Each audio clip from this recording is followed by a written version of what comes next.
and welcome to this webinar, CISO in Action, Building a Global Information Security Program. My name is Asad Musa and I am a Chief Information Security Officer at the British Forces Broadcasting Service. So if you work in the cybersecurity industry and you would like to become a CISO one day, or if you are already a CISO and you would like to see how others are doing the job and how to better perform the job and deliver the duties in your responsibility as a CISO, this session is for you. A bit about myself. I am, as I said, a CISO in the BFBS, or British Forces Broadcasting Service. I specialize in building global information security programs and enterprise security architecture. I have 20 years of experience in IT and cybersecurity across multiple sectors and industries.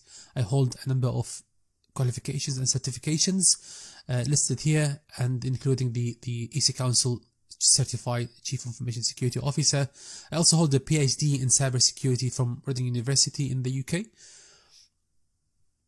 So the agenda for this workshop is to cover what a CISO really is, what a Chief Information Security Officer is. We will cover the nightmare for Chief Information Security Officers, the zero-day attacks. I will also explain why, in my opinion, it's the really strongly recommended to be an EC Council certified CISO. I will also explain to you what it means to you to discuss and talk about risk in your role, how to approach risk in your role as a CISO. I will also explain the importance of establishing the ISMS, or the Information Security Management System, based on ISO 27001. I will also cover the concept of global enterprise security architecture, and I will also then finish with putting all the pieces together of building a global information security program. So let's give an overview first about this webinar and what I'm going to cover. First of all, the question I get asked the most is how to become a successful CISO. What are the secrets to become a successful CISO? What are the knowledge, what it takes really to become a successful CISO? What I'm going to cover here is a roadmap, a walkthrough of how to become a CISO and establish a global information security program for your organization. In this session, I will focus on ISO 27001, but you can use any platform or any standard or framework. And we'll also cover other industry standards and security frameworks. And also I'll mention and cover the other pieces of the puzzle, as you hear in the industry, like SOC or SIEM or SOA or GRC, and the ones I'm listing here. And there are basically many terminologies thrown on us in the cybersecurity space, and then I will see how this all fit together for you as a CISO. So starting first with asking the question, what is actually a CISO, a Chief Information Security Officer? The best way to give you the idea of the role of a CISO is to see the CISO mind map. This is basically sort of a job description for a CISO. If I just get first the pointer, and I will just zoom in to show you what this is.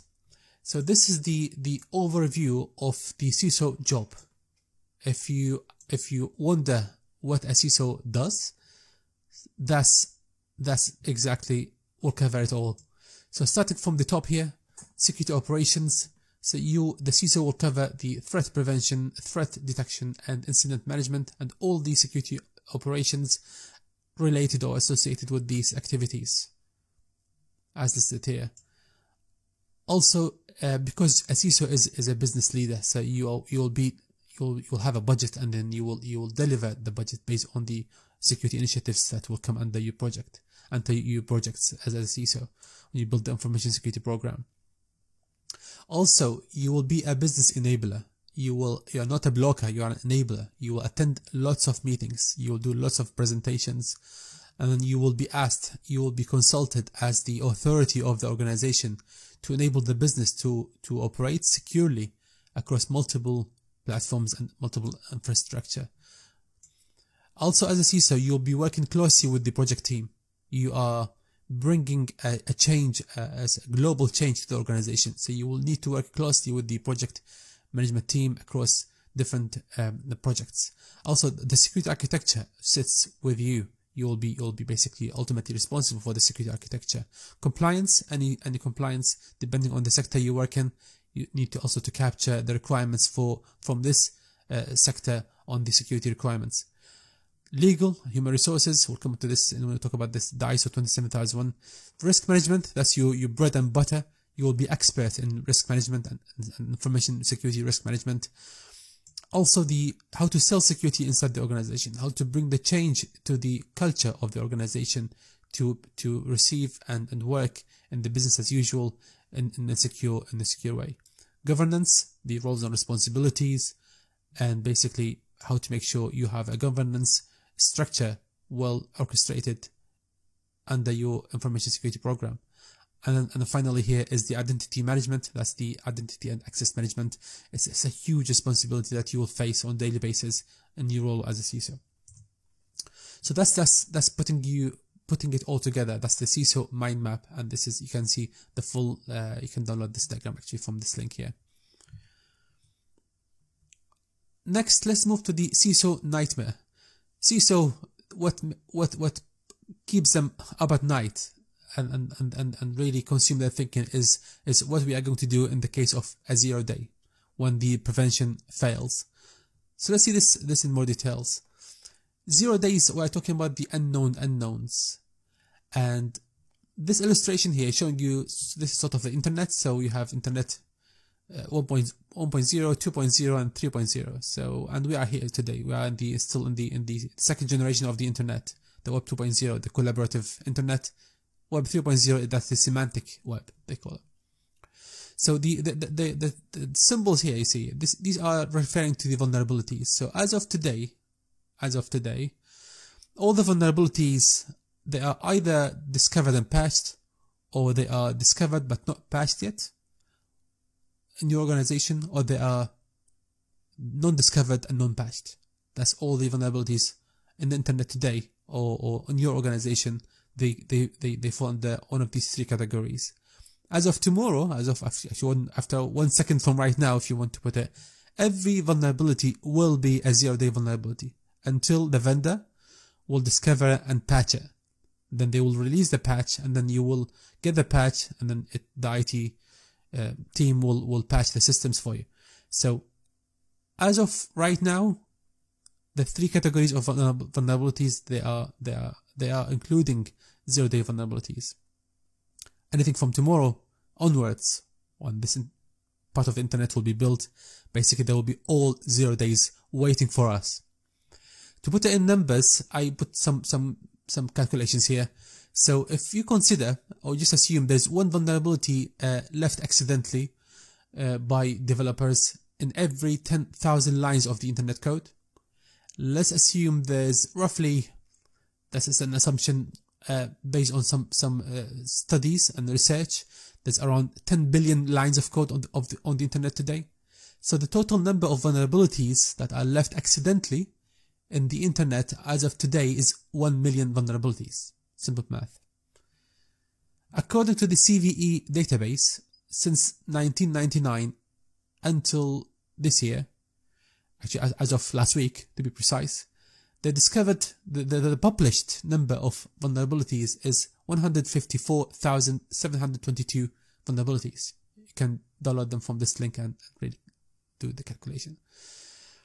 So this means this is the known knowns, right? So if you calculate this number of the known and published vulnerabilities and divide it by the total number of existing 0 day vulnerabilities on the internet today, the calculation will show us we are only aware of 15.4% of the total vulnerabilities out there on the internet as of right now.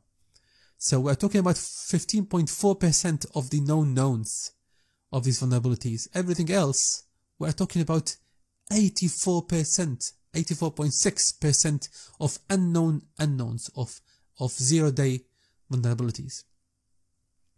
So to give this more understanding, so just I want you to remember this page here. So we are talking about, as a CISO, all the defenses, all the prevention you have, you're up to prevent the attacks or protect your organization against only 15.4% of the known vulnerabilities, because the rest is unknown for us as of today. I'm talking about the future. This is still today.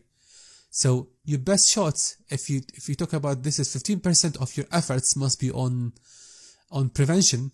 You need to consider having 84% of your efforts as a CISO or in focus and interest into detection, into the detection phase. So to make it worse, the zero-day vulnerabilities, they are basically, once they are discovered by hackers, or basically anyone who's like to hack into any organization, they will design something called the advanced persistent threat, which is basically designing an exploit to take advantage of this vulnerability, of this zero-day vulnerability. That's why we call it the zero-day attack or zero-day exploit. It's actually an exploit designed for a zero-day vulnerability. So whatever defenses you have here in your organization, APTs, ultimately they will pass through all these defenses and they will affect your organization. So if protection is important, detection is a must. And let's have another demonstration here.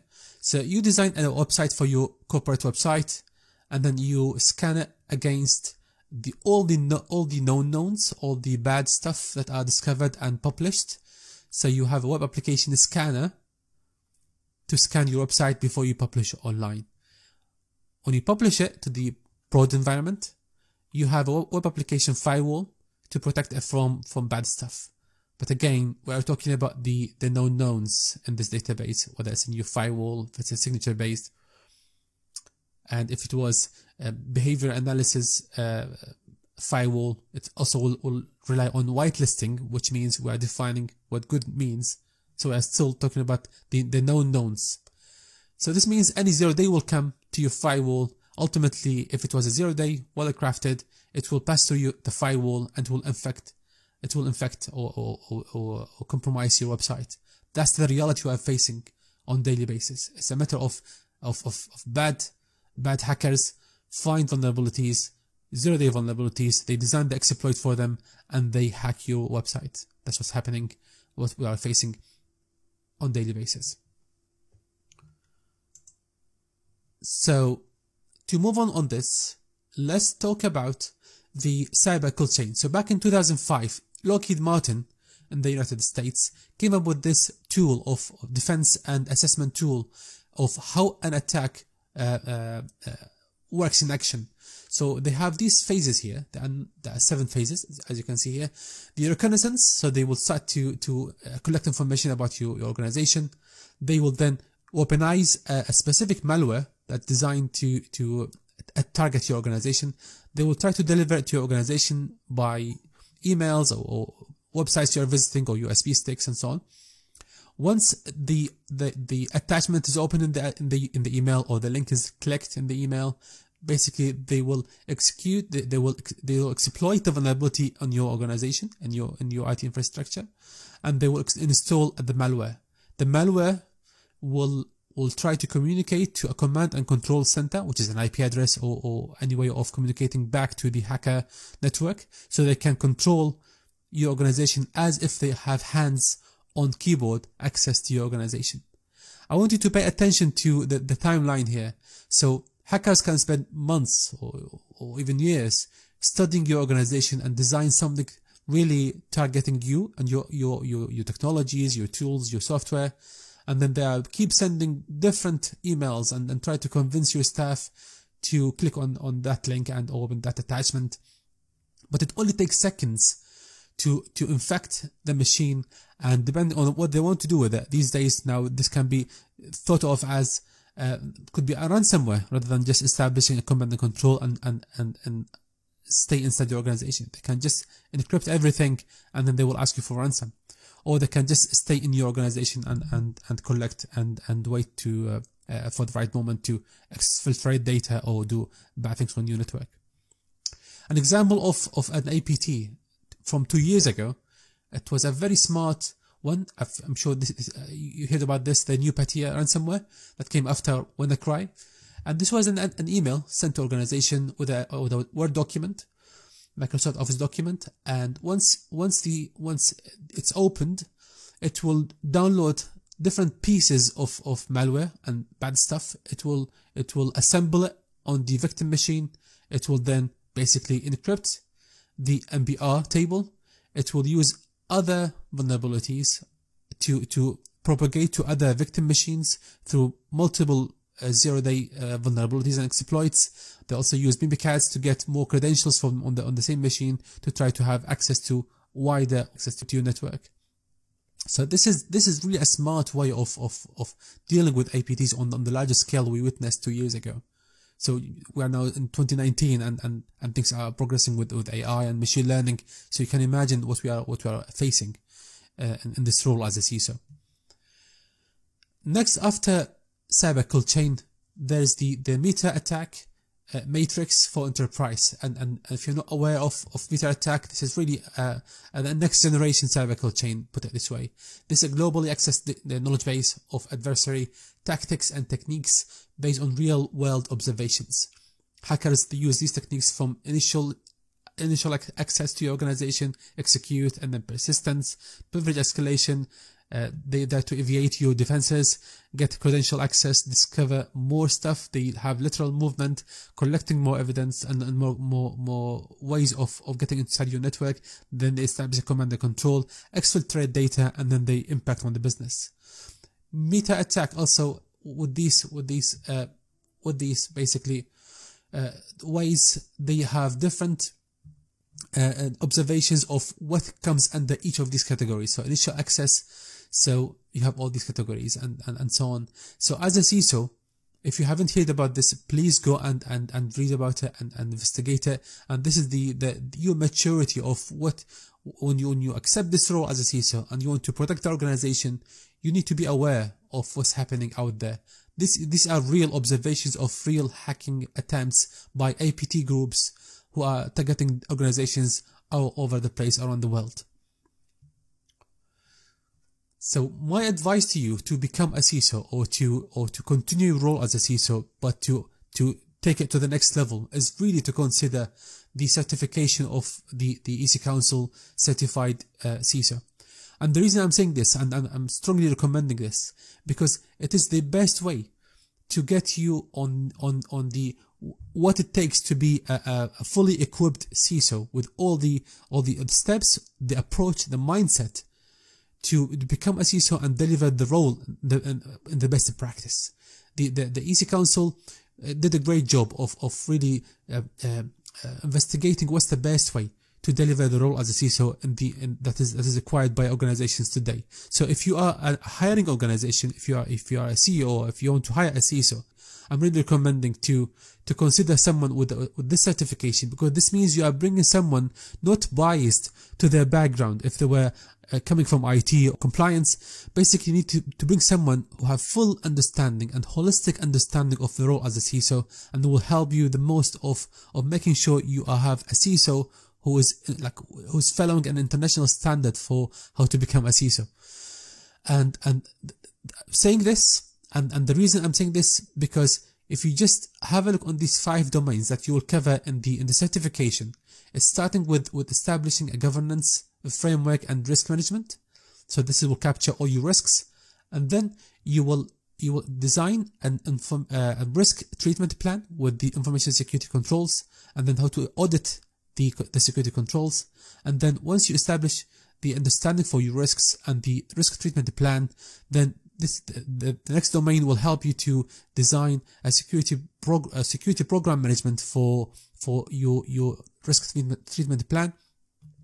And then the next domain will make sure that you cover all the required competencies, the core competencies as a CISO, such as wireless security, SDLC, even OS hardening, social engineering, phishing attacks, digital forensics, and incident response. All these domains will be covered, all these concepts will be covered in the 4th domain. And then finally, the last one here, this will make sure your CISO in your organization, or when you are a CISO, you need to consider yourself as a business leader. So you are aligning your security initiatives with the business strategy. You need to consider what really works best for the business when it comes to finances. You'll have a budget, so you need to make sure you are spending it wisely on what really required by the organization, not just because it's nice and shiny and new dashboards. You know exactly what you are spending your budget on when you do the procurements and when you engage with your vendors. The next section here, we will talk about the risk. So when a CISO talks about risk, how we best present risk to the organization. So first you identify the business objectives, and then you will build your risk profile. So you will have what are the risks facing your organization, and then you build your security posture based on these risks. So for each of these risks, you'll have a security control. And to mention here, security controls can be people, process, or technology. It could be some of them, could be all of them. And then you will design an attack vector that will assess, that's the audit management for your security controls in domain 2. So this will show you basically how to design an attack strategy to assess and evaluate continuously the effectiveness of the security controls in your security posture. This could be a penetration testing, this could be a red teaming exercise. It is very important to design your policies as a CISO considering risk-based approach. And to do this, you need to consider risk assessment as a first task to do in your job. So the first thing to do is to start with having conducting risk assessment for the organization. The risk assessment will help you identify what you deem as acceptable risk for the organization, and then anything else in this risk line here, you will design your risk treatment plan. So the business will have the risk appetite.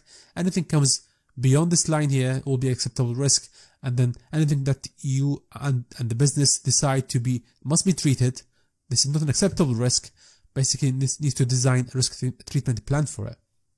So your policies will be around this line here, all the risks that the business and the management, they decide we must and we should treat these risks.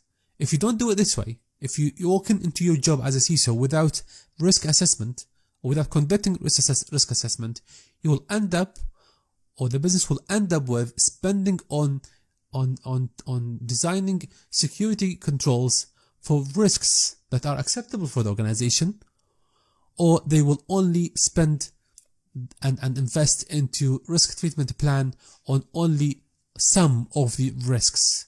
So basically, without having a risk assessment, you'll end up with treating some of your risks, or risks that you not necessarily should have spent any money on.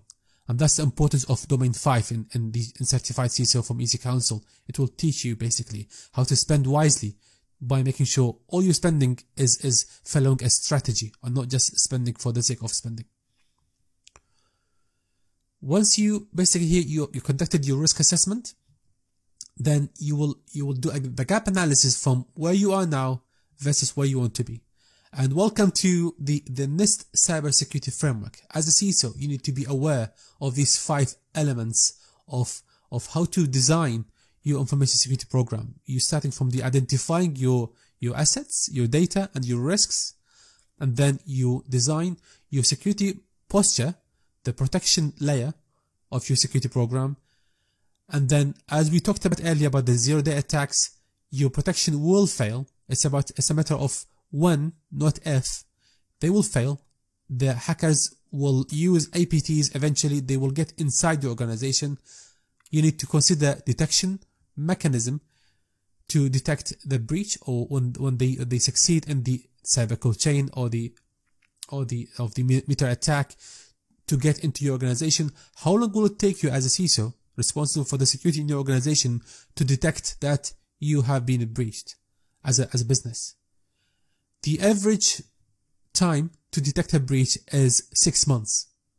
That's across the industry. That's some studies came up with this analysis based on the discovered based on the attacks, based on the successful attacks happened in the last few years.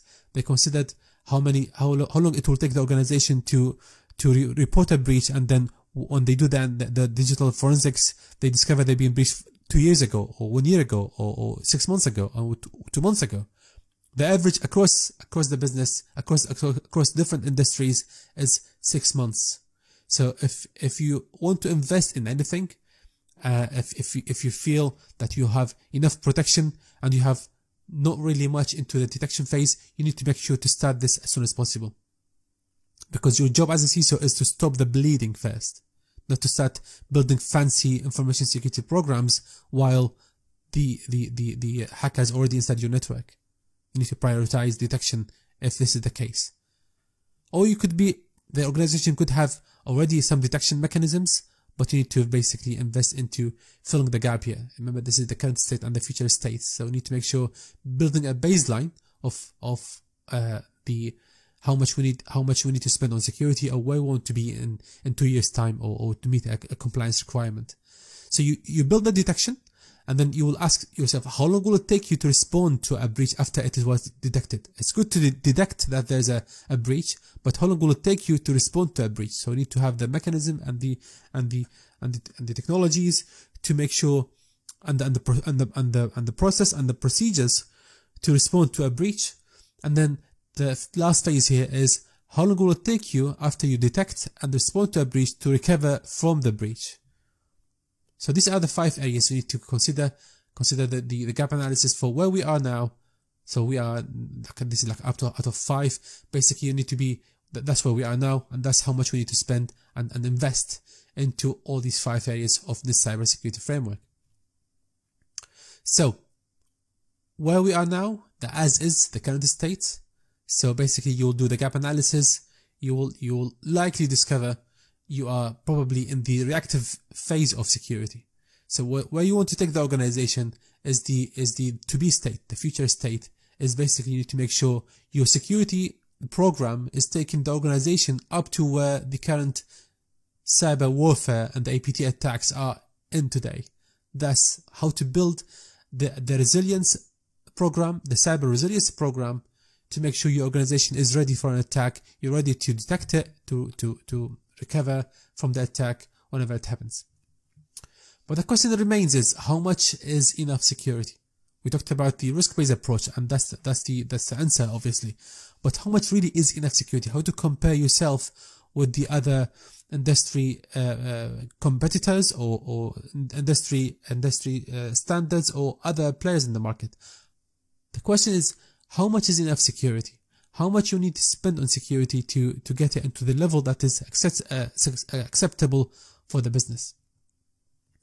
So the way to describe this is to identify your assets, identify the impact if you lose the confidentiality, integrity, or availability of the asset, and then you find what are the possible vulnerabilities that could impact this asset, and what are the current security posture and controls you have in place to protect the assets from these vulnerabilities should they get exploited. Then be aware of the threat actors facing you and your organization.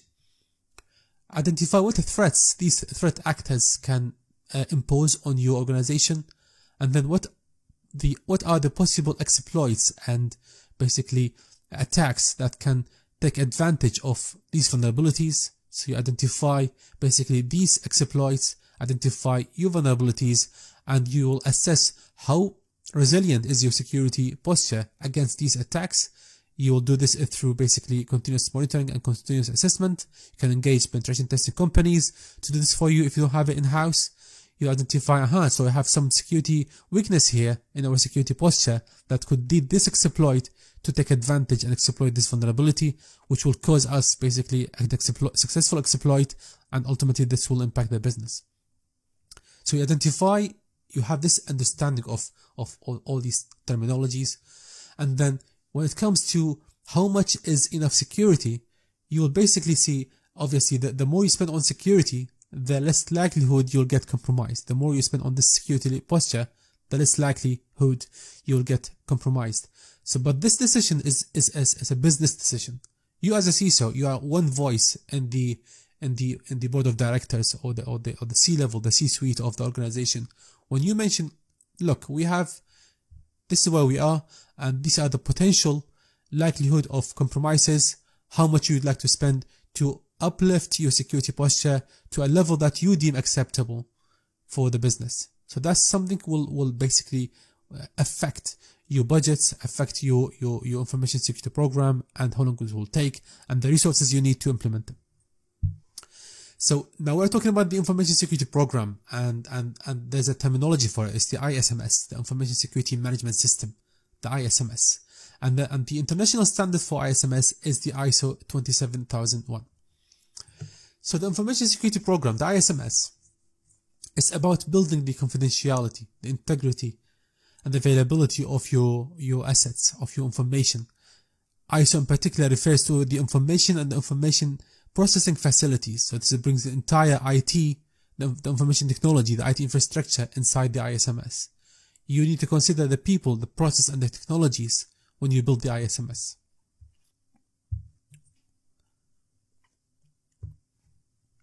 So basically we have the ISO 27001, which is if you read the title here, is the Information Security Management Systems Requirements. And there's also the ISO 27002, and there's ISO 27005. The 27002 is the code of practice for information security controls, and the ISO 27005 is the information security risk management. ISO 27001 itself has basically it talks about the context of the organization, the leadership, the planning for risk, the providing the support, the operations for risk, and then the performance evaluation and continuous improvement. It also has the NXA, and welcome to NXA of ISO. It's a big concept that you will deal with once you establish your information security program. NXA of ISO 27001 has 14 domains and has 114 controls. And the relationship between ISO 27001 and the 27005 and 2 is basically this. 27005 will be a good way of capturing all the risks you need to consider within your ISMS, and the best practice for implementing your 114 controls comes under 27002. So when you get the certification for ISO, you are certified against the ISO 27001. But you can use these standards to implement the NXA and the best practice, and you can build your risk management program based on the 27005 standard. But you actually only certified against the 27001, which is a 3 years cycle. The 14 domains of the NXA of ISO 27001 are these 14 domains here, almost covering everything you can think of to secure any organization. It's really well orchestrated and they're logically designed. But I'm not going to read them for you here. I'm just going to show you how this works in reality. So the first thing you need to do is to have information security policies. You need to consider the governance and the roles and responsibilities and the structure, the segregation of the duties in the organization. For the human resources, you need to consider the prior to employment, during employment, and the termination or change of employment. This will consider training for your staff, and basically one of the important ones is the establishing a disciplinary process if one of your staff causes a data breach. Then you will have the asset management, and this is the responsibility towards your assets. So you need to have an inventory of all your assets. You need to have an owner for your assets. You need to have an acceptable use policy for your assets. And then you have classification for your assets, and then how to label these assets and how to handle the assets based on their classification and labeling. Also, a big topic in ISO and a big topic in cybersecurity in general is the access control. So you need to have basically policies and procedures for how to register and provision new users, and how to establish the access control and access rights to access different resources and the assets of your organization. Then you have the how to make sure the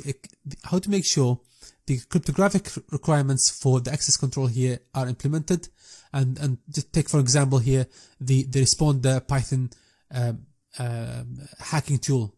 Anyone can sit inside your organization and can just sniff on the traffic if it was sent in plain text between the users and the different assets they are accessing. So anyone with Responder Python script, they will be able to sniff and collect all these credentials. So encryption is important when you design your access control solutions. Also, the physical and environmental security. So it's about the secure areas for physical entry controls and so on, secure offices, clear desk policies and so on. The big one in ISO is the security operations. So this will cover various topics, so such as the protection against malware, backup, log and monitoring, the patching, and patching is referred to as technical vulnerability management, and also the network security and the communication security that comes from your organization outside. So this brings the whole concept of DLP, or data loss prevention, into the play here, where you need to consider every single data leaving or entering your organization. Are you aware of it? Or is there a breach actually, or there's a leak already happening in your organization? Supplier relationship is another topic in ISO. In the NXA, you need to make sure your suppliers are actually integrating security. So it's not about just outsourcing part of your IT infrastructure to a vendor or a managed service provider. You need to make sure they're applying security requirements up to your standards. And also the concept of the incident management. So when the breach happens, not if the breach happens, when the breach happens, as we talked about the 0 days earlier, are you ready to have the detect, the respond and the recover concepts? And then finally, or before finally here, we're talking about the business continuity aspects of information security. So when you have your cybersecurity posture today in this shape and this nice shape and you designed, is it going to continue? Remember, the ISO is about 3 years cycle, so you need to have the continuous improvement of your ISO and making sure you are capturing all the risks today and tomorrow as well. And also need to keep an eye on the compliance requirements. That's the latest, so that's the last domain. In the NXA, you need to make sure you have all the laws and regulations and compliance requirements, contractual or legislations. If they are affecting your information security management system, you need to keep this in mind. The next topic we need to talk about is the global enterprise security architecture. As a chief information security officer, the security architecture will sit with you. But if you are designing an information security program for a global organization with multiple sites across different countries and different continents, we are talking about a global enterprise security architecture.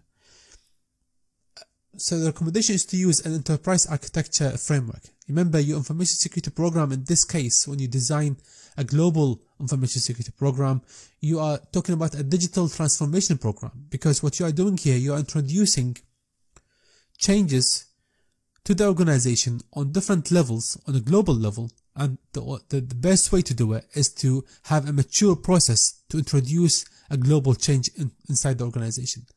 TOGAF is the Open Group Architecture Framework, and the beautiful thing about TOGAF is actually dividing the understanding of your architecture into different layers. So you have the business architecture, you have the information systems architecture, including your data architecture and applications architecture, and then the technology architecture. And you will end up to see the organization on a global scale into these layers. So you have all your processes, your business processes here, you have your applications here, and then you have the IT infrastructure here. So when you introduce change control, for instance, if you change anything on the IT infrastructure, you'll know exactly the impact it will have on the applications and what departments or countries or sites across the global organization will be impacted by this change. Same thing when you introduce your information security projects that will change the way applications are accessed or managed. you know exactly the impact on your entire organization by introducing your many security projects inside your information security program. The impact on the organization based on the threats that could affect your IT infrastructure as a whole. So if this is the threat agents, they will use an attack to compromise a vulnerability or weakness on your security posture.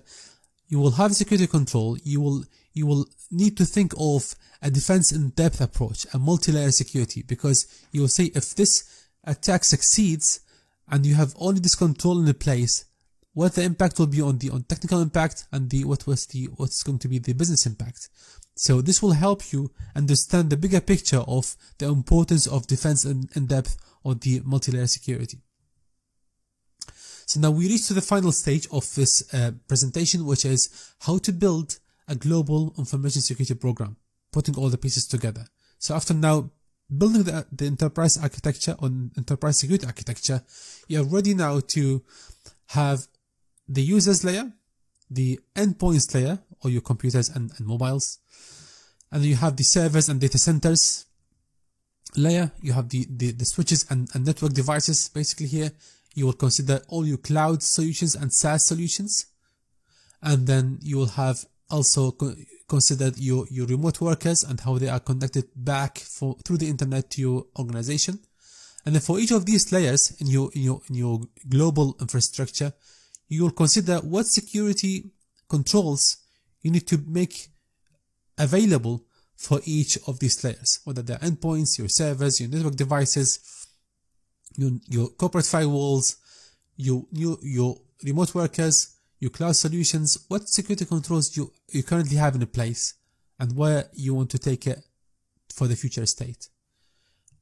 You also need to consider having to collect all the logs and activities across all these layers into single central global location where you can access it to see exactly what's happening across all these layers in your organization.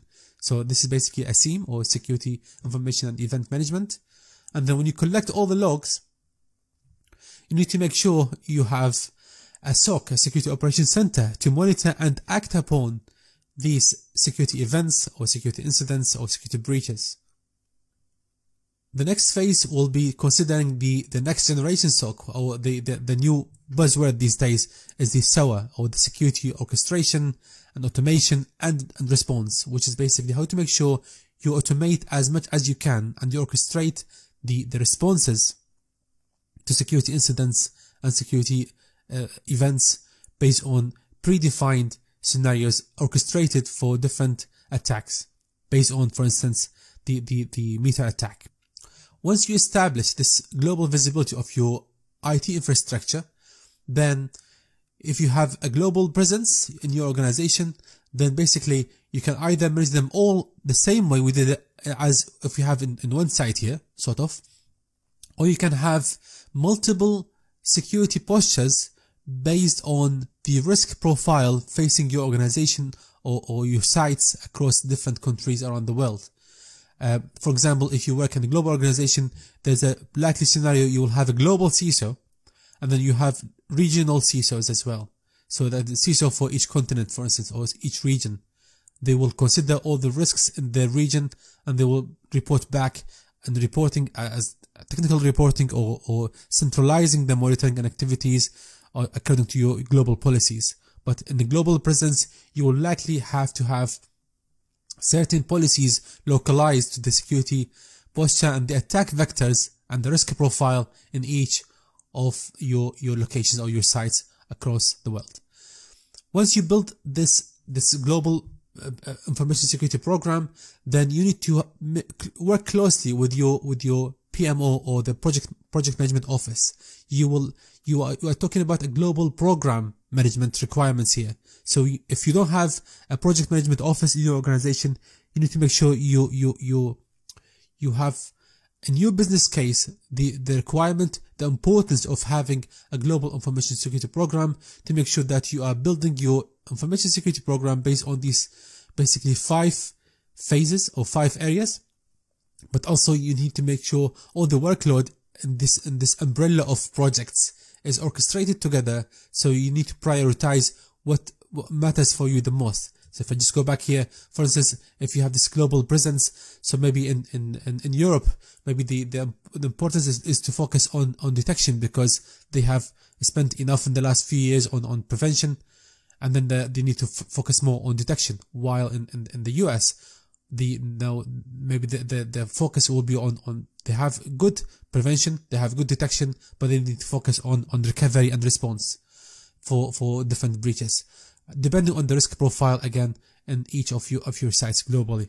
Once you have this clear understanding and how you are approaching this, you need to make sure you have an umbrella of projects and a global program, and you have a fantastic team of project managers who should be able to pick up the workload that you'll be generating, and you basically make sure they are delivering the projects on budget, on time, and to resources based on your priorities. Hopefully this was a good session. I'm happy to take your questions, and thank you very much for your time.